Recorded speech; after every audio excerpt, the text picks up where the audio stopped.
Hello everyone. आज के इस वीडियो में हम देखने वाले हैं क्लास 12th की ज्योग्राफी। चैप्टर हमारा है 12वां और चैप्टर का टाइटल है भौगोलिक परिप्रेक्ष्य में चयनित कुछ मुद्दे एवं समस्याएं। टर्म 2 की तैयारी कर रहे हैं हम यहाँ पे, और इस चैप्टर से जितने भी इंपॉर्टेंट क्वेश्चन बनते हैं वो आपको मैं यहाँ पे बताने वाला हूँ। ठीक है, वीडियो को आपको बहुत ध्यान से देखना है। मेरा नाम है सत्येंद्र प्रताप और आप मुझे इंस्टाग्राम पे फॉलो कर सकते हैं, एकलव्य स्टडी पॉइंट, ये मेरा यूजर नेम है। लिंक आपको डिस्क्रिप्शन में दे दिया जाएगा। बात करते हैं इस वीडियो की, तो यहाँ पे लॉन्ग क्वेश्चन और शॉर्ट क्वेश्चन दोनों तरह के क्वेश्चन आपको कराने वाला हूँ। तो क्वेश्चन आपके सामने, सबसे पहला क्वेश्चन देखिए स्क्रीन पे है, भौगोलिक परिप्रेक्ष्य में चयनित कुछ मुद्दे और समस्या जो है उस पर चर्चा कीजिए। तो देखिए चैप्टर का टाइटल भी यही है। तो इस चैप्टर में 4 से 5 ऐसे मुद्दे हैं जिसपे ये पूरा चैप्टर है। तो वो कौन कौन से ये टॉपिक हो जाएंगे, इसे ध्यान से देखिए। एक तो ये टॉपिक हो जाएगा इसमें कि ग्रामीण शहरी प्रवास की समस्या, यानी गाँव के लोग बेहतर रोजगार और सुविधा की तलाश में नगरों की तरफ आ जाते हैं, यानी प्रवास कर जाते हैं शहरों में। तो उससे क्या समस्या उत्पन्न हो जाती है, ये सारी की सारी समस्या हमारे सामने है। ठीक है, आगे मैं इन सभी टॉपिक को डीप डिस्कस करूंगा क्योंकि इनसे रिलेटेड क्वेश्चन बनाए हुए हैं। तो यहाँ पे आपको बेसिक सा समझा देता हूँ, आगे डीप डिस्कस करेंगे। सेकंड पॉइंट है कि देखिए, एक तो समस्या ये है कि गाँव से प्रवास हो रहा है शहरों की तरफ, ठीक है, नगरों की तरफ, तो वहाँ पे कई तरह की दिक्कतें हैं। इसके बाद है गंदी बस्तियों की समस्या, यानी जो स्लम्स होती हैं, जो आपने स्लम में देखा होगा कि कितनी सारी दिक्कतें होती हैं। वहाँ पे पतली पतली गलियाँ होती हैं, ठीक है, मकान वहाँ पे मतलब छोटे छोटे होते हैं लेकिन कई मंजिला ऊंचे मकान होते हैं। साफ सफाई तो बिल्कुल नहीं होती, पानी की सुविधा नहीं होती, चिकित्सा की सुविधा नहीं होती, मतलब बहुत बुरे हाल में वहाँ पे लोग रह रहे होते हैं। तो ये समस्या जो है ये भी इस चैप्टर के अंदर है। इसके बाद एक टॉपिक आता है भू निम्नीकरण की समस्या, यानी कि जमीन जो है उसका एक उपजाऊपन यानी उसकी एक क्षमता होती है, लेकिन धीरे धीरे उसकी क्षमता में कमी आती जा रही है, कम होती जा रही है। ठीक है, जिसको हम भू निम्नीकरण कहते हैं। तो इस पे भी आगे क्वेश्चन डिस्कस करेंगे। एक है नगरीय अपशिष्ट की समस्या, जो नगरों में जो कचरा होता है, जो कूड़ा करकट होता है, उसको निपटाने की समस्या, ये भी एक पॉइंट बन जाएगा। इसके बाद है प्रदूषण की समस्या। तो ये सारे के सारे क्या है, भौगोलिक परिप्रेक्ष्य में चयनित कुछ ऐसी मुद्दे और समस्याएं हैं जिसके ऊपर ये पूरा चैप्टर आधारित है। तो अगर ऐसा क्वेश्चन पेपर में आए तो आपको ये 4-5 पॉइंट लिखने हैं। ठीक है, अब चलते हैं, एक एक क्वेश्चन को ध्यान से देखेंगे और समझेंगे। तो सबसे पहला आपके सामने क्वेश्चन यहाँ पे है कि विकासशील देशों में नगरों की प्रमुख समस्याएं क्या है। अब देखिए, विकासशील देशों की बात चल रही है और नगरों की समस्या की बात चल रही है। तो सबसे बड़ी समस्या है जनसंख्या विस्फोट, क्योंकि आप जानते हो कि जो विकासशील देश होते हैं वहाँ पे नगरों में रोजगार के अवसर ज़्यादा होते हैं। तो जो गांव के लोग होते हैं, ग्रामीण परिवेश में रहने वाले लोग होते हैं, वो अट्रैक्ट होते हैं, ठीक है, आकर्षित होते हैं नगरों की तरफ। तो वो नगरों में जाकर बस जाते हैं वहाँ पे रोजी रोटी रोजगार के चक्कर में। लेकिन वहाँ पे कई तरह की समस्या ये हो जाती है कि गाँवों से जो लोग जाते हैं वहाँ पे तो जनसंख्या कम होने लगती है, लेकिन जहाँ पे नगरों में जिस जगह पे जाके वो बसते हैं उस जगह पे जनसंख्या काफ़ी ज़्यादा होने लग जाती है। तो वहाँ पे जनसंख्या विस्फोट हो जाता है। तो ये हो गया हमारा पहला पॉइंट। सेकंड पॉइंट है अपशिष्ट निपटाने की समस्या। आपको पता है जहाँ पे इतने सारे लोग रहेंगे तो स्लम्स बनेंगी, गंदी बस्तियां बनेंगी, वहाँ पे कूड़ा करकट होगा, तो उसको निपटाने की समस्या भी नगरों में और खासकर विकासशील देशों के नगरों में सबसे ज़्यादा देखी जाती है। फिर है ये स्लम्स, गंदी बस्तियाँ की जो बस्ती होती है उसकी समस्या। अब क्या है, ये जो लोग गाँव से जो नगरों की तरफ प्रवास करते हैं, ठीक है, इनके पास कोई नगरों में इतने पैसे थोड़ी होते कि वहाँ पे जाकर बहुत बड़े बड़े फ्लैट खरीद लेंगे। बहुत कम पैसे होते हैं, बेसिक सुविधाएं भी इनके पास नहीं होती, तो जाके स्लम्स में रहते हैं। तो इससे गंदी बस्तियां जो हैं वो बनती है और उसकी समस्याएं फिर हमारे सामने आ जाती हैं। अगला क्वेश्चन है कि कौन सी धार्मिक और सांस्कृतिक गतिविधियां हैं जो प्रदूषण के लिए उत्तरदायी हैं। तो देखिए, पर्यटन के तहत क्या होता है कि बहुत सारे लोग इधर से उधर जाते हैं, घूमते हैं, तो कहीं ना कहीं उसकी वजह से भी पॉल्यूशन, कूड़ा करकट और ये चीज़ें फैलती हैं। धार्मिक मेले जो होते हैं इनसे रिलेटेड भी आप कूड़ा करकट देखोगे। जो तीर्थ यात्रा या धार्मिक कर्मकांड होते हैं इससे भी कई तरह के प्रदूषण होते हैं। जो मृतक लोग जो होते हैं, आपने देखा होगा कि जो मृतक लोग, जब कोई व्यक्ति मर जाता है तो उसके शरीर को जलाया जाता है, फिर उसको नदी में बहाया जाता है, या कहीं कहीं पे तो सीधा मृतक की लाश को ही बहा दिया जाता है। तो इससे भी जल प्रदूषण होता है। ठीक है, जो धार्मिक अपशिष्ट जो है, जो भी मतलब जैसे कुछ चीज़ें होती हैं वो पूजा पाठ की, उसको बाद में नदियों वगैरह में फेंका जाता है, तो उससे नदी का जो पानी में काफ़ी कचरा वगैरह हो जाता है, ठीक है, जमा हो जाता है एक जगह पे। तो ये भी चीज़ें हो जाती हैं। तो ये कुछ पॉइंट बन जाएंगे यहाँ पे। ठीक है, तो ये कुछ धार्मिक और जो सांस्कृतिक जो गतिविधि है जिसके कारण पॉल्यूशन होता है। इसके बाद है अगला क्वेश्चन, भारत में नगरीय अपशिष्ट निपटान एक गंभीर समस्या क्यों है? तो देखते हैं। आपको पता होगा कि जो भारत में नगरीय क्षेत्र होते हैं वहाँ पे ज़्यादातर जो होते हैं अति संकुल होते हैं, यानी कि बहुत ही ज़्यादा कंजस्टेड होते हैं। वहाँ पे स्पेस नहीं होता कि खुले खुले रोड हो, बड़े बड़े मकान हो, ऐसा नहीं होता। काफ़ी मतलब छोटे से स्थान में होता है और काफ़ी मतलब अति संकुल होता है, आप ये कह लो कंजस्टेड होता है, भीड़ भाड़ वाले क्षेत्र होते हैं। यहाँ पे क्या होता है, जनसंख्या जो है वो काफ़ी तेज़ी से बढ़ती है क्योंकि कई सारे लोग आके बस जाते हैं यहाँ पे। अपर्याप्त यहाँ पे सुविधाएं होती है, ठीक है, सुविधाएं बिल्कुल भी नहीं होती, बेसिक नीड भी लोगों की वहाँ पे पूरी नहीं हो पाती, काफ़ी समस्याओं में रहते हैं। इसके परिणाम स्वरूप क्या होता है कि साफ सफाई की जो स्थिति होती है वो बहुत ज़्यादा खराब होती जाती है। तो अगर हम नगरीय अपशिष्ट निपटान की बात करें तो ये यहाँ पे नगरों में ये समस्या देखने को मिलती है। इसके बाद देखिए यहाँ पे क्या होता है, जो ठोस अपशिष्ट है, जो भी कूड़ा करकट है, उसको निपटाने में काफ़ी समस्याएं आती है क्योंकि जो ठोस कूड़ा करकट होता है, ठीक है, उसका निपटान ना होने के कारण पर्यावरण जो है वो प्रदूषित होने लग जाता है। कारखानों में, बिजली घरों में या भवन निर्माण से जो कचरा निकलता है या जो मलबा निकलता है, राख निकलती है, वो भी पर्यावरण को क्या करती है, प्रदूषित करती है। अपशिष्ट का पूरी तरीके से निपटान ना हो पाना भी एक बड़ी समस्या बन जाता है। और कई जगह पे क्या होता है कि कुछ ऐसी चीज़ें होती है जिसको रिसाइकिल किया जा सकता है, यानी जिसको पुनर्चक्रण किया जा सकता है, उसको गला कर या उसको मॉडिफाई करके दोबारा से यूज़ में लाने वाली चीज़ें बनाई जा सकती है, लेकिन लोगों को जागरूकता ही नहीं होती उसके प्रति। तो इस कारण भी वो क्या करते हैं, मतलब पॉल्यूशन बढ़ता है। आप ये समझ लो कि अगर उसका रिसाइकल नहीं होगा तो पॉल्यूशन ही बढ़ाएगा एक तरह से वो। तो ये कुछ पॉइंट बन जाएंगे। अगला क्वेश्चन है कि भू निम्नीकरण की समस्या से क्या अभिप्राय है, इसके कारण जो है उसका वर्णन करना है। तो देखिए, भूमि जो होती है उसकी अपनी एक क्षमता होती है। कुछ जगह की भूमि जो होती है वो काफ़ी उपजाऊ होती है, ठीक है, कुछ जगह की भूमि होती है वो कम उपजाऊ होती है, कुछ जगह पे ऐसी भी भूमि होती है जो बिल्कुल भी उपजाऊ नहीं होती, जो बंजर होती है। तो क्या है भाई कि आज के समय में कुछ जगह पे मानवीय क्रियाकलापों की वजह से आप कह लो, या कुछ प्राकृतिक क्रियाकलाप भी हैं जिसके तहत क्या होता है, भूमि का जो स्तर है वो गिरता जा रहा है, ठीक है, जो उसकी उर्वरक क्षमता है वो भी गिरती जा रही है, आप ये कह सकते हो। तो इसे भू निम्नीकरण कहा जाता है। तो इसको अगर हम किताबी भाषा में पढ़ें तो कहा जाता है कि भू निम्नीकरण का अभिप्राय है कि स्थायी यानी परमानेंट या फिर अस्थायी यानी टेम्परेरी तौर पर भूमि की उत्पादकता में कमी आना, यानी उसकी उर्वरकता या उसकी जो उत्पादन क्षमता है उसमें कमी आना, इसको हम भू निम्नीकरण कहते हैं, ठीक है। भूमि की उर्वरक क्षमता में कमी आ रही है, ये पिछले कुछ समय में हमें देखने को मिल रहा है। भू निम्नीकरण के कारण उत्पादकता में कमी आती है। अब देखो, मान लो कोई बहुत ज़्यादा उपजाऊ जमीन है तो वहाँ पे बहुत ज़्यादा अच्छी फसल उगेगी, लेकिन अगर वो धीरे धीरे कम उपजाऊ होती जाएगी तो फसलों का जो उत्पादन है वो भी तो कम होता जाएगा ना धीरे धीरे। तो यानी जो भू निम्नीकरण होता है उसके तहत उत्पादन जो क्षमता होती है वो भी धीरे धीरे कम होने लग जाती है।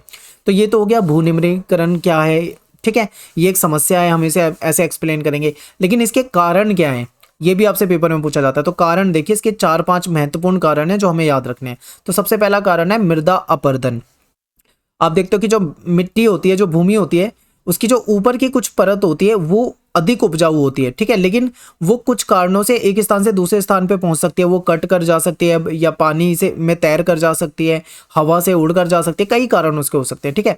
तो यानी कि हवा या पानी के कारण मिट्टी की जो ऊपरी सतह होती है या ऊपरी जो परत होती है वो एक स्थान से दूसरे स्थान पे पहुंच जाए तो इसे मृदा अपरदन कहते हैं। और मृदा अपरदन के कारण जो भूमि का जो उपजाऊपन है वो धीरे धीरे कम होता है, ठीक है। भू निम्नीकरण का एक महत्वपूर्ण कारण है मृदा अपरदन, तो आप ऐसे बता सकते हो। इसके बाद है औद्योगिक अपशिष्ट, जो उद्योगों से निकलने वाला कचरा है वो भी कहीं ना कहीं भूमि को नुकसान पहुंचा रहा है। कैसे, देखते हैं। उद्योगों द्वारा निकलने वाला जो अपशिष्ट है उसको जल में, वो क्या करा जाता है, उद्योगों से निकलने वाला कचरा वगैरह जो होता है वो, या जो केमिकल लिक्विड वगैरह निकलता है उसको जल में मिला देते हैं, ज़्यादातर नदियों में बहा दिया जाता है। तो उससे जो जल होता है वो दूषित हो जाता है, यानी पानी में विषैले जो केमिकल्स होते हैं वो मिल जाते हैं, ठीक है। तो जब उसी पानी से अगर सिंचाई करेंगे, केमिकल वाले पानी से सिंचाई करेंगे तो जमीन क्या होगी, धीरे धीरे उसकी उर्वरक क्षमता कम होगी, ये सभी जानते हैं। तो इससे जब दूषित जल से सिंचाई की जाएगी तो मृदा के जो गुण होते हैं वो धीरे धीरे नष्ट हो जाते हैं। तो ये भी भू निम्नीकरण का एक कारण होता है। तो ये भी पॉइंट आपको याद रखना है। अगला पॉइंट है नगरीय अपशिष्ट, नगरों से निकलने वाला कूड़ा करकट कचरा, ठीक है। तो देखो, नगरों से निकला कूड़ा करकट भूमि का निम्नीकरण करता है, यानी भूमि का जो उत्पादकता क्षमता है उसको कम करता है। नगरों से निकले कचड़े को जल में बहा दिया जाता है, जिससे कि विषैले रासायनिक पदार्थ जो होते हैं, केमिकल्स जो होते हैं वो मिल जाते हैं और मिट्टी को वो क्या कर देते हैं, प्रदूषित कर देते हैं। इसके बाद एक और कारण है अम्लीय वर्षा। अम्ल वाली वर्षा कहाँ पे होती है? ये ऐसी जगह पे होती है जो इंडस्ट्रियल एरिया होते हैं, जैसे कि मान लो कोई ऐसा स्थान है जहाँ पे बहुत सारे कारखाने फैक्ट्रियाँ वगैरह लगी हुई है, वहाँ पे धुआं बहुत ज़्यादा निकलता है, ठीक है। तो ऐसी जगहों पे कारखानों से निकलने वाले जो गंधक होते हैं वो अम्लीय वर्षा कर देते हैं, ठीक है। जिस जगह पे ये वर्षा होती है वो मतलब मनुष्य के स्वास्थ्य के लिए बहुत ही ज़्यादा हानिकारक होती है। कोयले की खानों में या फिर मोटर वाहन या ताप बिजली घरों से भारी मात्रा में जो पॉल्यूशन निकलता है, प्रदूषण जो होता है, वो मिट्टी को और वायु को दोनों को क्या करता है? प्रदूषित करता है। भूनिम्नीकरण भी होता है और वायु प्रदूषण भी होता है, ठीक है। दोनों ही पॉइंट यहाँ पे बन सकते हैं। इसके बाद है खनन, जहाँ पे खनन होता है और खुला खनन जो होता है, खुला खनन, वो भूमि को सबसे ज़्यादा नुकसान पहुंचाता है। तो ये भी एक पॉइंट हो जाएगा। तो ये 4-5 पॉइंट है। आपके पेपर में 3 नंबर का आई थिंक क्वेश्चन आएगा तो 3 पॉइंट लिख देना, 5 नंबर का आएगा तो 5 पॉइंट लिख देना। ज्योग्राफी में बहुत बड़े आंसर नहीं लिखने होते, ठीक है, तो छोटे छोटे पॉइंट लिख दो, कोई दिक्कत नहीं, पर आपको पॉइंट याद होनी चाहिए, इस चीज़ को ध्यान रखें। अगला क्वेश्चन है कि भारत में गंदी बस्तियां यानी जो स्लम होते हैं, स्लम एरिया होते हैं, इनकी समस्या क्या है, आपको स्पष्ट करना है। तो देखिए, जो इन गंदी बस्तियों में रहने वाले जो लोग होते हैं वो ज़्यादातर ग्रामीण या पिछड़े इलाकों से प्रभावित होकर, ठीक है, मतलब प्रभावित की जगह यहाँ पे हो जाएगा प्रवासित, ठीक है, गाँव से प्रवासित होकर, प्रवास करके रोजगार की तलाश में कहाँ पे आते हैं? नगरों में आते हैं। और कहाँ पे रहते हैं ये बेचारे? इनको रहना पड़ता है स्लम्स में, ठीक है, गंदी जो बस्तियाँ होती है यहाँ पे। ये जो बस्तियाँ होती है रेलवे लाइन या फिर सड़क के साथ या फिर पार्क या फिर कोई अन्य जो सरकारी जगह है जो खाली पड़ी हो, वहाँ पे अवैध कब्जा करके बसाई जाती है चीज़ें। यहाँ पे खुली हवा, स्वच्छ पेयजल, शौच सुविधाएं और प्रकाश का काफ़ी अभाव होता है। खुली हवा इसलिए नहीं मिल पाती क्योंकि देखो जगह कम होती है और छोटे छोटे प्लॉट होते हैं बिल्कुल, और उसी में 2-2, 3-3, 4-4 मंजिल के घर होते हैं। तो इतना मतलब, और पतली पतली गलियाँ होती है, इतना कंजस्टेड होता है, इतने ऊंचे ऊंचे मकान होते हैं यहाँ पे कि यहाँ पे मतलब खुली हवा नहीं आ पाती है, प्रकाश नहीं आ पाता, सूर्य की अच्छी रोशनी नहीं आ पाती है, अच्छा पीने का पानी यहाँ पे उपलब्ध नहीं होता, टॉयलेट वगैरह की सुविधा उपलब्ध नहीं होती है। तो ये बहुत तरह की मतलब यहाँ पे समस्या होती है। यहाँ पे जो लोग रहते हैं वो कैसे लोग रहते हैं? गरीब लोग रहते हैं जिनको काफ़ी कम पैसा मिलता है, तो कम वेतन पाने के कारण इनका जो जीवन का जो स्तर होता है वो भी काफ़ी मतलब बेकार होता है, ठीक है, निम्न स्तर का होता है। यहाँ पे बच्चे जो होते हैं वो ज़्यादातर कुपोषण के कारण, बीमारियों के कारण मर जाते हैं। कईयों को कई बीमारियाँ हो जाती हैं, कईयों को बीमारी की संभावना हो जाती है, क्योंकि बहुत अमीर तो होते नहीं है ये लोग, काफ़ी गरीब होते हैं। तो कई तरह की इनकी समस्याएं इनके सामने आती हैं। यहाँ रहने वाले ज़्यादातर लोग जो होते हैं वो नशा या अपराध के कामों में लिप्त होते हैं। बहुत सारे आपने देखा होगा लोग वो नशे वगैरह में ज़्यादा मतलब पाए जाएंगे, ठीक है। यहाँ चूंकि जो चिकित्सा सुविधा होती है, यानी कि जो हेल्थ सर्विस होती है, वो मतलब उसका काफ़ी अभाव होता है। बहुत बेसिक बेसिक जो चीज़ें चाहिए होती है लोगों को, वो भी उपलब्ध नहीं हो पाती यहाँ पे। तो ये है गंदी बस्तियाँ और इनकी महत्वपूर्ण समस्याएं। अगला क्वेश्चन है कि भू निम्नीकरण को कम करने या रोकने के उपाय बताइए। अभी हमने भू निम्नीकरण पढ़ा था कि जिसमें भूमि की जो उत्पादक या उर्वरक क्षमता होती है वो कम हो जाती है। तो उसको कम करने के क्या उपाय हो सकते हैं? तो इसके उपाय ये हो सकते हैं कि किसान लोग अगर चाहें केमिकल वाले जो उर्वरक होते हैं उसका अगर प्रयोग कम करें या उचित मात्रा में करें तो प्रभाव पड़ेगा। दूसरा क्या है? नगर और औद्योगिक जो गंदे पानी होते हैं वो उपचारित करके, मतलब उसको रिसाइकिल करके दोबारा से उपयोग में अगर लाया जाए तो इससे भू निम्नीकरण कम होगा। फिर क्या है? सड़ी गली जो सब्जी होती है या फल होते हैं या पशु मलमूत्र जो होता है, उसको टेक्नोलॉजी का सहारा लेकर उसको खाद में परिवर्तित कर दिया जाए तो उससे भू निम्नीकरण कम होगा। प्लास्टिक की जो बनी हुई चीज़ें होती है अगर उस पर बैन कर दिया जाए, बैन लगा दिया जाए तो उससे कम होगा। या कूड़ा कचड़ा जो है वो किसी निश्चित स्थान पर डाला जाए ताकि उसका अच्छे तरीके से निपटान हो सके, तो उससे कम होगा, ठीक है। और ज़्यादा से ज़्यादा पेड़ लगाकर भी भू निम्नीकरण को कम किया जा सकता है। ये बहुत इंपॉर्टेंट क्वेश्चन है, इसको याद कर लेना। ये 4-5 पॉइंट बताएं, ये भू निम्नीकरण को कम करने के तरीके हैं। देखो, पूरे तरीके से भू निम्नीकरण को खत्म कर पाना पॉसिबल नहीं है, लेकिन इन तरीकों को अपना के भू निम्नीकरण की समस्या को कम जरूर किया जा सकता है। अगला क्वेश्चन है कि वायु प्रदूषण क्या है, इसके प्रमुख स्रोत क्या है और मानव के स्वास्थ्य पे इसका क्या प्रभाव पड़ता है। तो आपको पता है कि आज के समय में वाहनों के द्वारा या कारखानों से जो जहरीली गैसें निकलती हैं वो वायु में जाके मिल जाती है, तो इससे वायु प्रदूषित हो जाती है। और मानवीय क्रियाकलाप जो है इसका मुख्य कारण है। मानव के द्वारा मतलब जो क्रियाकलाप होते हैं, चाहे वो फैक्ट्री हो, उद्योग हो या फिर गाड़ियाँ चलाना हो, ठीक है, ये सभी मतलब मानवीय क्रियाकलाप इसका महत्वपूर्ण कारण बन जाता है। धूल, धुआं, गैस, कुहासा, दुर्गंध, गंदी बदबू वाष्प, ये सारी चीज़ें जो होती हैं जब इनकी वृद्धि हो जाती है और ये वायु में मिल जाती है तो वायु को प्रदूषित कर देती है। या फिर आप इस लैंग्वेज में भी लिख सकते हो, दोनों आपको यहाँ पे दे रखे हैं, आप इसे ध्यान से समझ लो। ये वायु प्रदूषण तो आप बता दोगे, लेकिन अब यहाँ पे है कि इसका प्रमुख स्रोत क्या है। तो स्रोत क्या है इसके, देखिए कोयले का जलने से वायु का प्रदूषण होता है, पेट्रोल या डीजल गाड़ियों में जो इसका इस्तेमाल होता है, दहन होता है, उससे जो धुआं निकलता है उससे प्रदूषण होता है। औद्योगिक जो उद्योग लगाए जाते हैं उसकी चिमनियों से जो धुआं निकलता है उससे प्रदूषण होता है। ठोस कचरे का निपटान सही तरीके से नहीं हो पा रहा है, उसके कारण भी क्या होता है, वायु प्रदूषित होती है। तो ये कुछ इसके स्रोत हो जाते हैं। अब ये है कि भाई मानव के स्वास्थ्य पे क्या प्रभाव पड़ता है।